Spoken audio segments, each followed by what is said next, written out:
People were feeling, South Dakotans and Sioux Falls residents, what they were thinking about how the past year of their life has been. And President Trump just did the State of the Union last week, earlier this week, I guess you could say, and just kind of gauging a reaction to how people have interpreted the state of their life rather than the state of our entire country. Just, you know, what things are important to you right now. So I'm going to play that video here in just a second, and we'll talk about kind of the things that went on and some things that are going on now. But I hope you enjoy these interviews.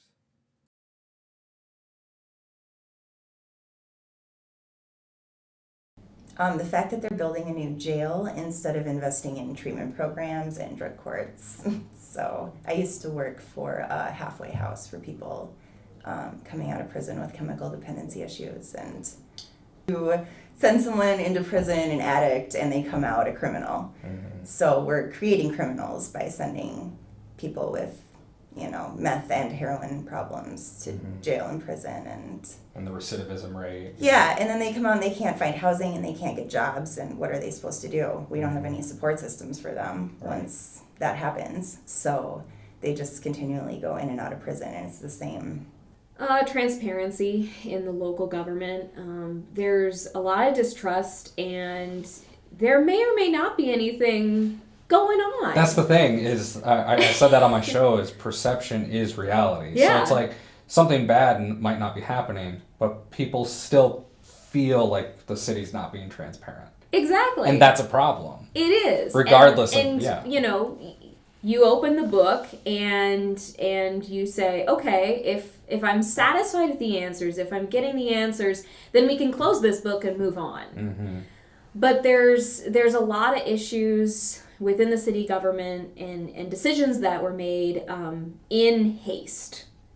And when you do not have the appropriate time for public feedback or public input, or for the city council members to really review the RFPs, then you're going to have trouble. Mm-hmm. And people are going to maybe vote on things like we've seen on the national level of they haven't read the whole bill.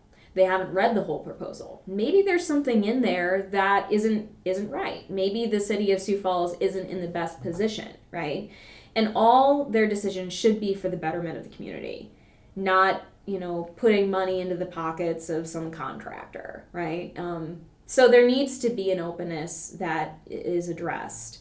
And right now, I think people aren't getting the answers that they want. It doesn't mean that there's a giant conspiracy or that we should be paranoid, because it's a small town. It would be very difficult for, that kind of level of corruption that people make up in their head to happen, because there would be riots in the street, But I think that there needs to be some issues that are addressed on the local corruption. I thought that the Parks Board representation was a really interesting conversation we had in municipal government this last year. When you have representation coming from specific parts of the community, as Sioux Falls grows, there can be influence there that leads to additional resources getting put into specific areas over maybe the older neighborhoods that don't have the representation that other neighborhoods do. So I do agree that there needs to be as close to equal representation from geographically the parts of Sioux Falls that are underrepresented. And knowing that the older parts of Sioux Falls are going to need more investment because infrastructure-wise, they're older. They need more work. They need more investment. So sometimes it's not going to be fair across the board. You're going to need to make additional investments in areas where you don't necessarily have as much tax dollars coming in, right? There might be a discrepancy in the property property tax that you're collecting to invest in that neighborhood. The corruption within the state, kind of with the EB5 stuff and the Gear Up stuff that we've seen, and then just going into our state budget and trying to make things more efficient with the tax dollars that we do have. Trying to do that without adding more taxes on the people. Right. I think those are probably the top two that I think about anyway. Yeah. I don't know if it's a real issue or if it's just like my thoughts on Sioux Falls has a thing about we believe that we have a high quality of life here. I mean, we have so many like fitness facilities and trails and this and that. And we put all these money into things. But I live close to downtown, and I see our homeless community a lot living, when I live here, I sit out on my porch and I see homeless natives walk up and down my street and they ask me to drink from my hose. I say no and I go get them bottles of water, but I don't know what we're doing for a homeless community, and that's part of my own ignorance. Maybe I should show up to a city council meeting and ask. But there were times, in another job I had when I would go and listen to like the mayor speak, and he would talk about the quality of life here is so great, so great. And I would think, well, for us, because we have money and we're white, but if you can't afford to do those things, you can't afford a bike for the trails, or you can't afford to go and work out and go to that cool pool, then what does it matter? Mm-hmm. So I guess my biggest issue here is what are we doing for our homeless community? I've seen a lot of the candidates talk about crime prevention and the problems with the drug abuse that's happening. I think that housing is the major issue that needs to be addressed in Sioux Falls. I've talked with various realtors. I just bought a home a year and a half ago and struggled through that process as a first-time home buyer. And there's not enough inventory. The economy is great right now. Wages are going up, and people are wanting to buy homes. Interest rates are still low. There's no inventory. And so they're getting stuck in this perpetual cycle of being on a rental, not moving up, not getting equity when they could be getting equity.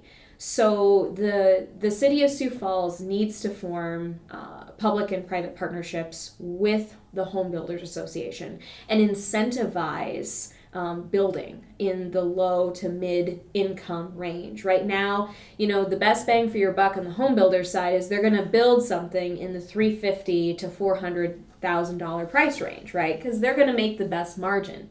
And we want those home builders to succeed and make the most money, but then they're not building in the starter home range, the $80,000 to $150,000 home. And there's these great neighborhoods in Sioux Falls where people aren't moving out of them, right? They're not moving up. They're building on or renovating their current home, as in my neighborhood in Central Sioux Falls. People are building more equity within where they are. So it used to be that you'd move on into, the mansion down the street once you were making a little more money. That's just not the case. People are very happy where they are. So they're not opening that market of housing.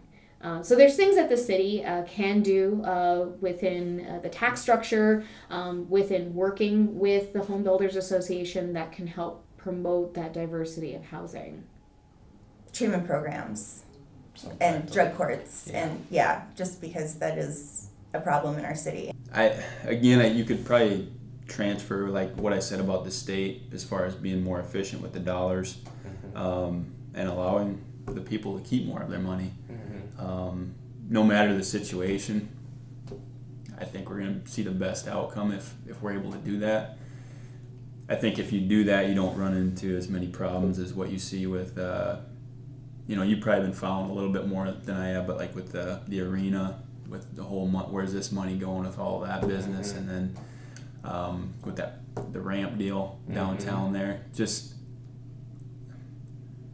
I just think if you're able to give the public and the citizens more opportunities to choose with their own money, rather than funneling it into a major public work government, Yeah. I just think the outcome's going to be better. Sure. Really, the thing that's driving me more is how can we work together? How can we, set aside these differences or talk about these differences? It's okay to have different opinions, but where can we find a common ground? Because some of the issues overlay, like even if you're strong on this side, your father's been belonging to one political party, your grandfather and all that, and maybe you just it's always been that way, so you're leaning towards that way. But even though deep down you might agree with something on the other side, it's okay. I mean, I think it's healthy to talk about it more. The more we conversate and communicate with each other, I think that it's going in a healthy direction. I'm more concerned about people trying to work together, regardless of the difference, because now you're getting all this division, this wedge that is just making people go extreme. It's almost like gangs, Crips and Blood. It's like everybody's at each other's throat and they're saying nasty, crass, and vile things to each other. And it's just like, oh, we never can work with those people. But yeah, we can, because deep down there are some things where, like one of my favorite colors, gray, there are some gray areas that we definitely can talk about and come together on. The cycle. Healthcare, Yeah. probably. That's like the one that affects, that and women's reproductive rights. would Absolutely. be- And those are really Yeah, tied abortion. together. Yep, the two big ones. But healthcare would be the one that affects us because, like, my husband changed jobs, so we don't have healthcare this month because Cobra would cost $2,300 for the premium for the month. And isn't that astounding? Yeah, just the yeah. idea that we're limited by our employment. Yeah. So- And to get healthcare through the ACA, which is what we will be doing, we had to have the letter of termination first. So Getting that. you have to have the gap. You can't just like seamlessly go from one to the next. Sure. So we're in that gap right now. So I'm just hoping that we can make it through the next 14 days, Get sick or not anything counting like or that. anything. Yeah. All right. Well. So This one, it's I think it could go back a ways, and not just this one. It's kind of carried over since, I started to notice whether it was Bush, Obama, now Trump, foreign involvement in war. It's always been the top for me. Whether it's Obama or Bush, if you look back, Bush talked peace all the time. He obviously didn't. Obama, kind of the same thing. And then Trump, 3 in a row, he talked about his want to not be in Iraq, the Middle East, and whatnot. We're obviously still over in different parts, if not more. And I just think so much stems from that, whether it's the debt that we have as a country, and then lives getting taken as well. So that's always been at the top for me. And I think that's going to be the hardest change too. Yeah. But That's. and I think if we change or even cut back a lot of that, we would see more change over here in other areas. Yeah. Other areas would get more benefit from us not being over there as much. Right. And I'm all for a strong national defense. Yeah. I just don't like the offense. Race inequality. Because it doesn't.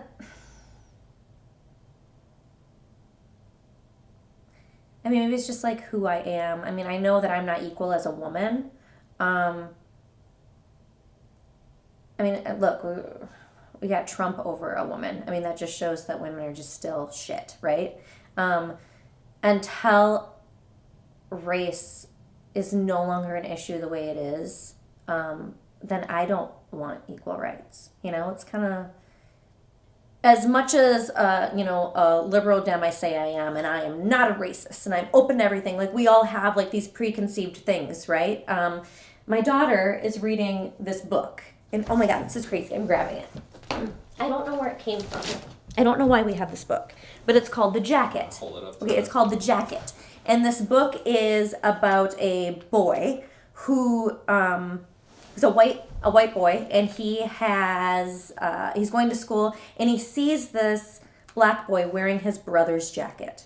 And his immediate assumption is that this jacket is stolen. He stole my jacket. Well, he figured out that the woman who cleans his house is an elderly black woman, and she's friends with the family or whatever. His mom was putting together hand-me-downs and said, "Here, give this to your grandson. This might fit your grandson." And the idea of the book is it really talks about race for kids so that they can understand it, and it makes kids think. My own kid is reading it and she goes, "I don't know, maybe I would think that." But and the question is, well, would you think that because he's black, or would you think that because it's your brother's jacket? And it really forces you to look at race. And I have to question myself today while vacuuming my car out, okay? There was a car next to me. I did leave the house to vacuum my car. There was a car next to me. Two young, I don't know what they were. Maybe Hispanic. They were darker, okay? And they were young, and they had backward hats and hoodies, and I was kind of watching my back while I was there vacuuming with my car out with my daughter. And I questioned myself, am I watching my back because they're men of color, or am I watching my back because I am a woman and they are men? So I'm constantly questioning whether or not I'm a racist. Or am I conditioned to be fearful of my life because I am a woman? So we're conditioned as a white woman, and as a woman, like I think about all of these things. So very displeased with business as usual. And I've heard from some of the candidates locally that they want unity. They want to bring people together. They want to make a very cohesive process where people agree and people can move progress forward. Because you assume in order to progress, you need everybody on the same page. But what's happening is there's voices at the table that are dissenting. And I believe that is healthy. And it can be frustrating to progress when you really slow down and you start to have difficult conversations. And so what I'd like to see in the pool of municipal candidates is for them to tackle that and to tackle how the city does business, because it's obviously the citizens are not happy with how the city is doing business right now, whether that be from the partnership between the city council and the mayor's office and the administration. Things need to change, and all of the municipal candidates need to take a different approach to how business is being done, and they're not really talking about that. Everyone believes that Sioux Falls should grow, and it's a great city, and we should keep it a great city, but there's also they're not talking about how they will affect change. Yeah. And it's really easy to say that you believe X, Y, Z, but how are you going to get there? How are you going to act on it? I am surprised that the media is not talking about Trump and sex assault. I'm surprised that we are not talking about the things that he's been accused of doing. That they're focusing on all of the other things. And should we focus on the fact that he's a racist? Yes, that's very important. But how come we're not talking about grabbing women by the pussy anymore? We're talking about everybody else grabbing women by the pussy. We're talking about, directors and actors and all of that and workplace sex assault. But we're not talking about Trump grabbing people by the pussy, which is outrageous because he literally said he does. I'm surprised in politics or just in the nation in general right now, no one is talking about the offshore drilling that is, look like it's going to be passed, except for the state of Florida being exempt. I think that, the offshore drilling, just the possibility of there being spills and things like that is just being detrimental to the shoreline, the wildlife, humanity in itself. So I really like the idea of renewable energy. I'm kind of surprised a lot of people are not kind of pushing for that right now to maybe transition from coal and the fracking and all that stuff, and maybe do some type of supplement program to get these guys that have that expertise and background and knowledge to learn how to do renewable energy. So I guess that's an environmental issue that I'm kind of wondering why more people are not talking about. 3 come to mind right away, and I won't say no one's talking about them, but yeah, it's probably not in the mainstream. Sure. Local would be the EB5 and the Gear Up. I know it's getting talked about, but for what's went on, It's largely forgotten. oh yeah, I'm surprised that, and I get it, people, they get busy in their daily lives, they have families and all that stuff too, but if you got that kind of government control in your state, It's not good. that's not good at all. Yeah. And just for people not to take notice of that, it's Right. kind of mind-boggling. Mhm. And then if you want to look at national level, I guess I'd go back to war. Mm-hmm. And you'll hear people, if you want to talk about collateral damage, well, that's a part of war with people getting killed over there. Well, I don't think any of those lives are worth it. Mm-hmm. Yeah, there's probably some evil people over there doing some bad things. I don't doubt that for a second. But to justify getting rid of those people by, hey, these families over there happen to get killed because of this, Mhm. that makes it okay. That doesn't make it okay to me. Right.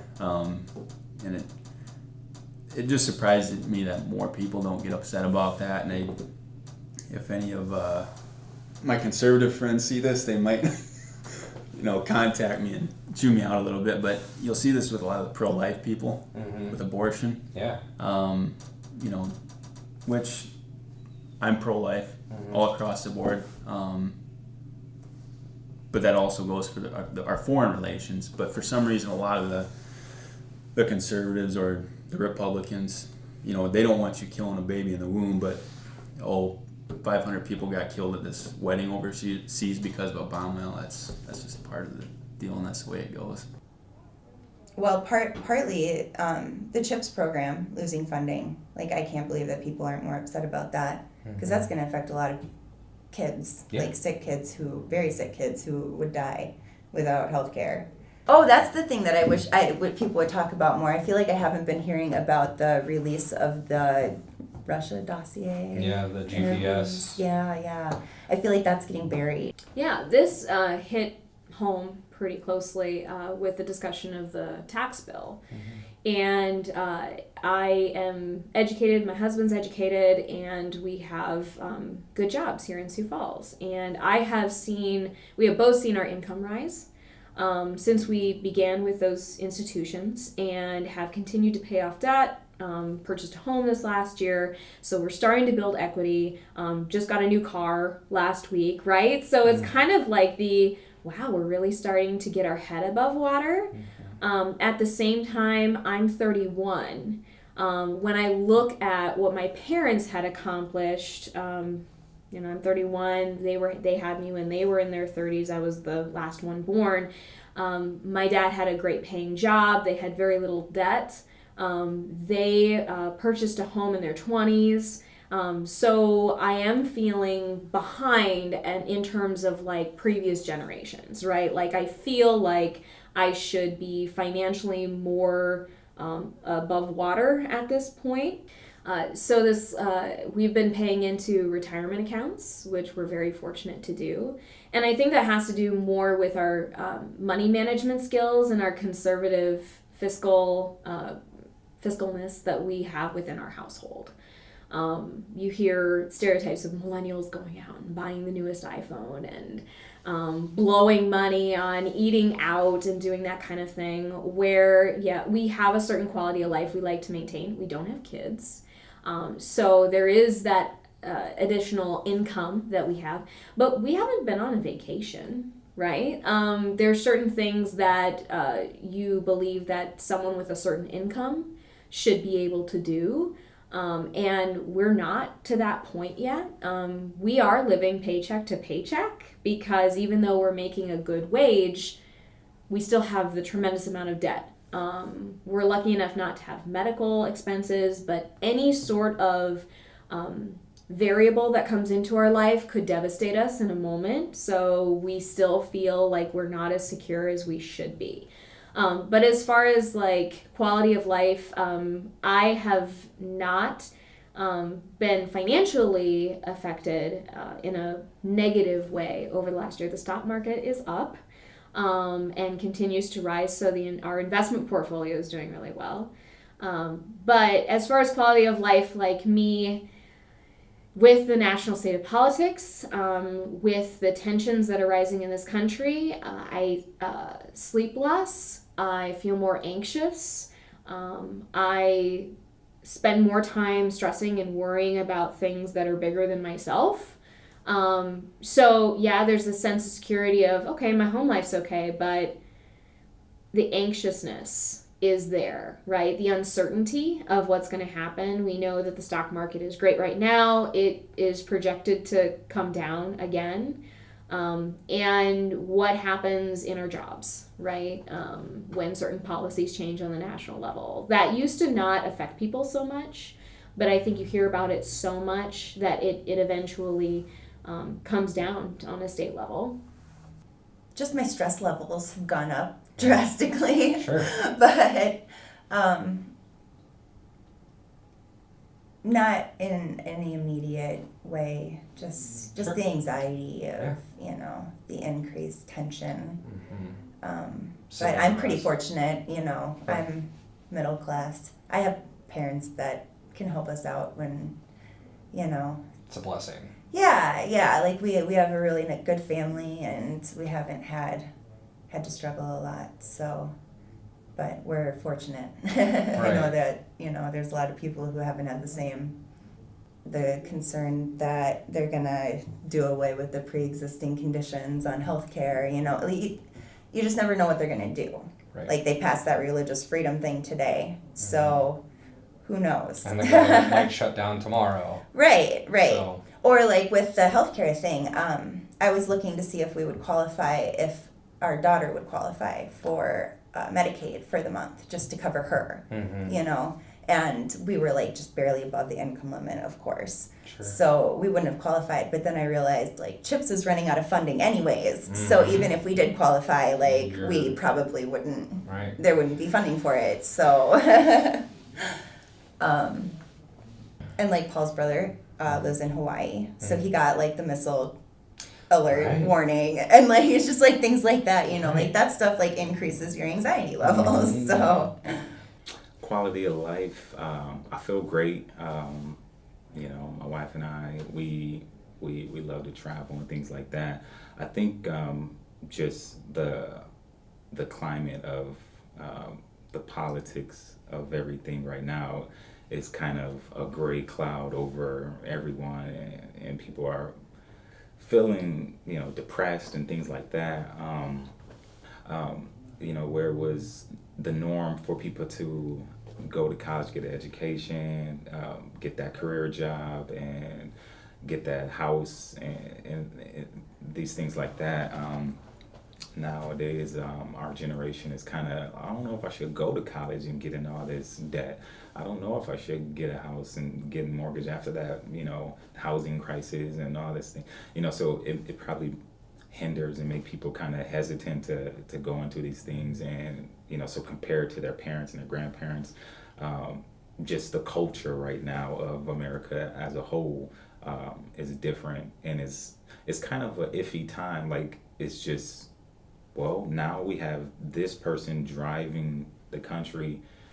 We don't know if it's going to go off the cliff or if it's going to go to a part of, the land that we never seen, and it's green and pastures and it is beautiful. So, everyone's kind of biting their nails. But again, if we talk more and talk about these things, we can probably, figure this thing out together. It shouldn't be a one person tasked with figuring it out, and if they do wrong, everyone's gonna beat him up for it, and you know. Yeah. I mean, like there's things that people could say Obama did great, and then they would say, oh well, he did horrible at other things. But a lot of times it felt like a lot of people didn't give him a chance. Like in the beginning, they didn't. And then it was easy to just jump on him for anything that went wrong, and He now, wore a tan suit. we gotta criticize him for that. but not being biased, it's kind of the same way with Trump. But at the same time, Trump he's taking different actions and different roles that kind of make him an easy target as well. Like, you know, the Twitter and all these things where, it is kind of messy, but I'm trying not to be biased. And I just want us to talk more, everybody.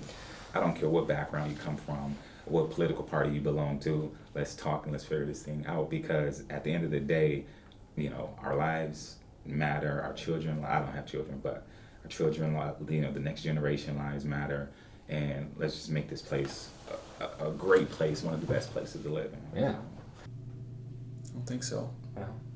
It's I think it's stayed about the same. Yeah. And I think maybe in some areas where, you know, maybe you've seen some negative things, maybe in some others they've maybe balanced it out a little bit, but it's, as I look across the board, it's Largely the same. about the same, yeah.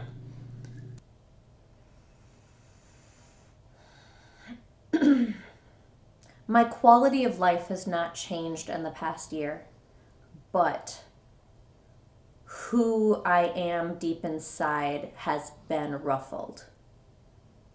I've been easily triggered by things that we see on TV. I started back on anxiety medications, which is something that I hadn't done in, 6 years. And though I think that a lot of those reasons have to do with like personal life circumstances, what you see in the media definitely has an impact. So my quality of life hasn't changed, but the inside of me is definitely ruffled, and I'm a different person than I was a year or 2 years ago. I mean, when you talk about quality of life, I think about my family, I think about work, I think about finances. Nothing has changed yet. Yeah. You know? We haven't been affected by, our tax issues yet. You know what I mean? Right. Ask me again in a year or two. But I'm not the same. I'm not the same. My husband is not the same. The one thing I'd like to add to that is the declining birth rates that we're seeing with millennials. And I think that's directly affected with the amount of relative debt that our generation is facing. And when I look at my personal situation, when I look at friends around me, and you go to the hospital and they have these lovely events where they say, we're going to walk you through the process. Here's our beautiful facility, and it's wonderful, and you have health insurance, so no problems. And then you get this sheet that has an estimate on the cost of delivering a perfectly healthy baby, right? Where there's no complications on it. And you look at this number and it is scary high. How much it actually costs to physically birth a child into the world after insurance, right? And then heaven help you if you have any complications. I just had a friend have a child who was in ICU for 6 months, right? So, and then you have the GoFundMe pages that come up where, are you in a position to bring a child into this world? And I had an interesting conversation with my father the other day. He goes, you just have to go for it, and having a family is very rewarding. And in my heart, I know that, but it's that anxiety piece of, if I bring this child into the world, like, am I going to be able to afford daycare? Am I afford to take off work? Am I going to quit my job to raise my child? Like, these are questions I don't think that a previous generation really had to face. If you had a sole income coming in that could cover the cost of a family. And, Sioux Falls continues to have one of the highest percentages of dual incomes, women working. And so childcare is always going to be an issue. So I think that's another quality of life aspect, right? Where you're wanting to have a family and you're wanting to have kids, but you also want to bring them into a situation that is secure and safe, and you can afford to maintain your lifestyle, right? That isn't necessarily so, It's not lavish. it's not lavish, but you still want to put good food on the table, right? And those kind of things are important to us to maintain. You want to have a good, safe vehicle to drive. You don't want to have something that's going to break down on the road. And the idea of having the newest, latest iPhone, cell phone, or whatever, that is getting to be an essential way of communication, right? My employer does not give me money for my cell phone. But when do you use your cell phone the most, right? When you're at work, when you're communicating with your coworkers, when you're checking your email after hours, and there's this, I use my phone more for work than for personal time, right?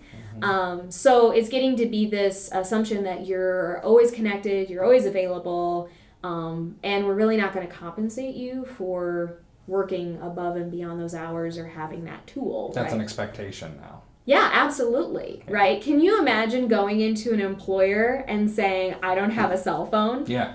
Like, how would that even go? Like, oh, how should we reach you? Well, I have an email address and I come down to the public landline. library and Yeah. I check my email. So it's the norm now. And when you're looking at someone who is facing like a $150, cell phone bill, it's just an expense you have to cover. It's not like the telecommunication companies are going to make it any cheaper to have a cell phone. They don't need to. No, they don't. No. And then they'll continue to slow down your device so that it's this forced upgrade, right? Like, Yeah. I want to keep my phone. I love my old phone, but I can't find a battery for it, Yeah. or it won't start up. Or the operating system is outdated, and now There's you don't virus. you don't have security and that sort of thing. Like, Yeah. You can't use it to do banking on anymore because it doesn't get those updates. Yeah. So it's a catch-22. Yeah. Right. And certainly there's people who play a lot of games and, use it as an entertainment device. I would say that I use technology to communicate with the things I do politically and to engage in my work. I was speaking to my mom last night, actually, about politics. We didn't go too deep into it, but she said, back in the day, I guess what's considered the conservative party was more Democrat. It was vice versa. It was, 180. I guess they were the Dixiecrats or something like that. But, and she said that a friend of hers that she he was like, when I was a young boy, my family and everybody, we were told that the Republicans were for us. And I'm still a Republican to this day. And, she kind of found that funny. We was kind of laughing about that. But I think that there's fragments of, the past, and there's fragments of, What the we good wanna time. see in the Yeah, where we future. want to see it going. And I agree with that statement, though, that, if your parents didn't talk about it with you, you're kind of crippled right now politically. You don't know what issues to really talk about. You just hear, whatever the headline news is, popping up everywhere on, all of these different media outlets. And it's kind of easy to kind of bandwagon and just jump on like, oh, that sounds crazy. Oh, yeah, it must be crazy. And so it's kind of messy, and It's also easier to ignore too. easier to ignore. It's more Goes he say, both she ways. say. Yeah. Who's to blame for this? I guess the blame, like you say, it could fall kind of on our parents. It can also fall on schools, I guess. I guess you probably can't go too deep into politics in school, but at least like history, Civics and Civics. government and stuff like that. Yeah. all that stuff, even debate, debate class could be, I know that's like a elective. And,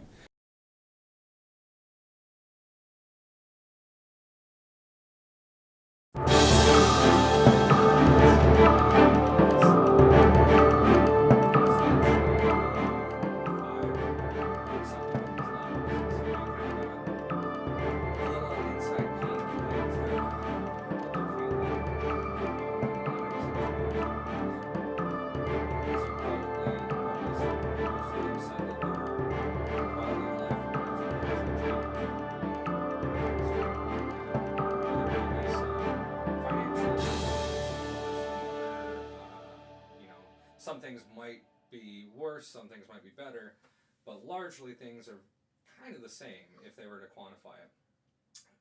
But there's definitely a real sense of need to be involved and active and aware of what's going on. And because of that, there's a kind of a general anxiety.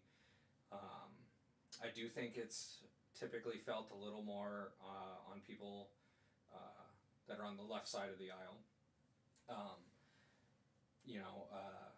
One of the interviewees, Anne, said, she has a Republican uncle that was very active during the 2016 election, and then later on, afterward, it's like, oh, I won, we're done, like, I don't need to care about this anymore. So I think what we can kind of draw from that is that there's a lot more uncertainty that's going on, and being uncertain can cause people to be anxious and afraid and worried about their future, and kind of look to the past and see how things might have been better then, and that sort of thing. So that's kind of been my major takeaway. And then another major takeaway is that we all largely want the same thing, regardless of your race, creed, religion. You don't necessarily, you're not any different. We're all humans, we want to eat, we want to have a place to sleep, we want to have a roof to live under, we want to go to work and do our jobs in peace and be with our families, and if we have children, leave a better life for them. At the end of the day, separating us into Democrats and Republicans, or the left and the right, is not very helpful, because we all largely want the same thing, and we might have some disagreement on some wedge issues and those sorts of things, but I think if we got any of those people to sit together in a room and have a conversation, they would be very amicable. It wouldn't be a fist fight. So, what does that mean? I think that means that we really need to start working on communicating better, talking to each other, talking to people that we disagree with. I think I shared an image a couple of weeks ago on my personal profile that said, our parents taught us not to talk about politics or religion, and now that we're adults, we don't know how to do that anymore, or we never learned how. And that really hit me, because we are always told, like, nope, don't talk about that. That's going to ruffle some feathers. You're not going to want to rock the boat or anything like that. But I think because of that, our skills at speaking on these subjects, or speaking to others on these subjects, have weakened dramatically. And I think the solution to that is to, exposure therapy. Just make an effort to, talk to people and learn. Don't seek to inform, seek to listen. And the more we do that, the more we build trust with people that, we maybe disagree with. And I think, too, we need to learn to separate ourselves and our identities from our beliefs a little bit. I know when you strongly care about politics or a particular issue or a wedge issue, something that's very important to you, it can feel like it's a part of your identity. And I think that's okay to a certain extent, but I think a big part of why we feel personally attacked by someone that disagrees with us is because we hold these values so close to who we are. And I think if we can learn to separate those things and say, like, okay, this is my idea, this is my concept, this is the thing that I believe in, and this is who I am over here in a separate, location.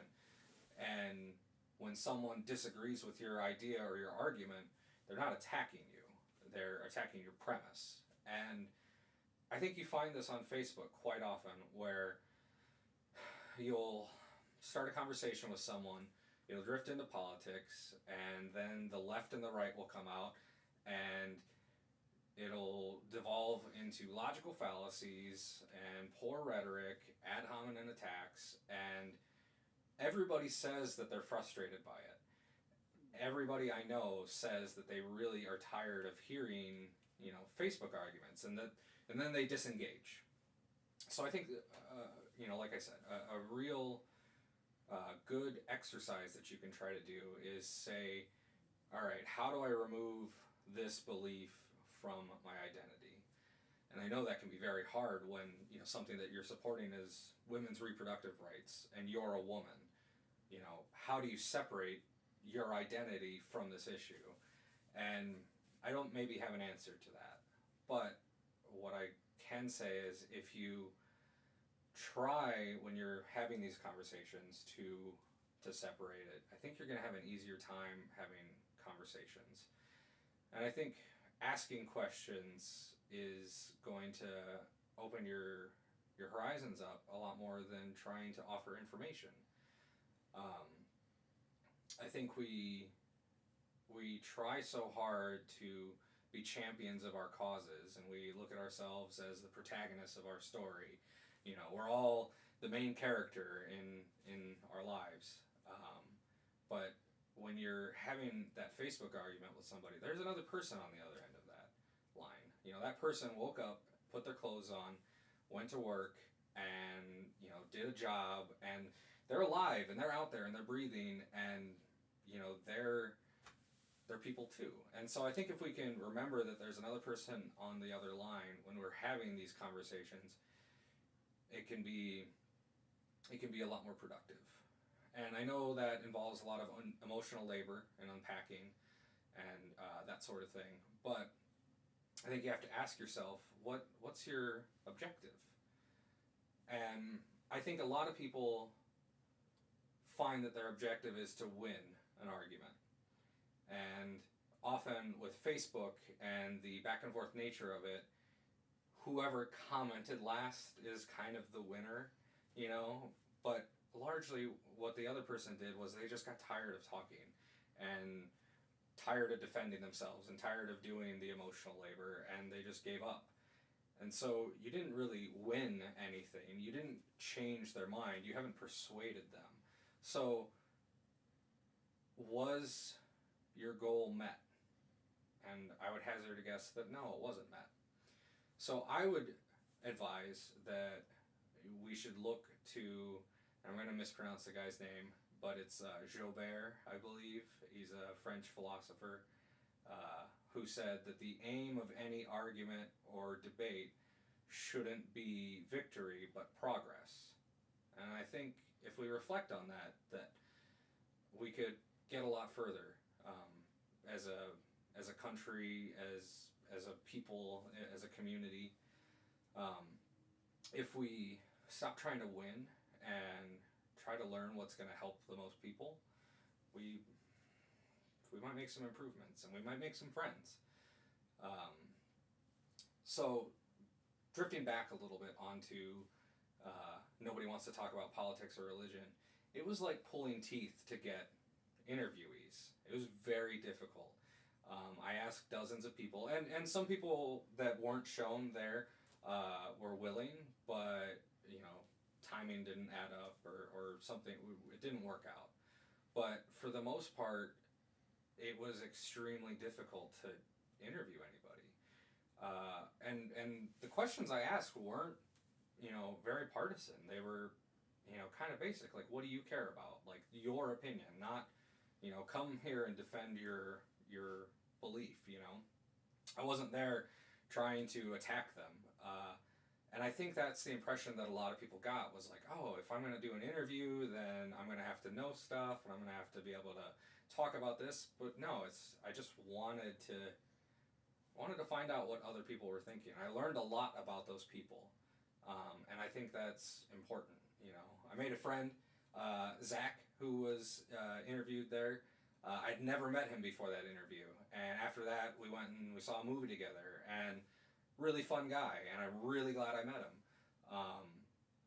And that wouldn't have happened if I, granted, yes, you could chalk coincidence up to anything, but I think the idea is that if you think about people having a story to tell, and think about them as being their own person and being the main character of their story, we can really learn a lot about what's going on in the lives of other people. And I think that's the most important thing. And I'd like to open it up to comments if there are any, but I'm going to guess that there haven't been. Nothing? Okay. I know we didn't advertise this episode very well, but next time, we'll give people a little more heads up, and I'd like to see a little more active comment section. And definitely, if you feel like posting something after the fact, if you're watching this later, please do, because the engagement has been amazing. It hasn't been a ton, but after I covered the Women's March, I had tons of comments on the content that I had produced with those people, and it was really nice.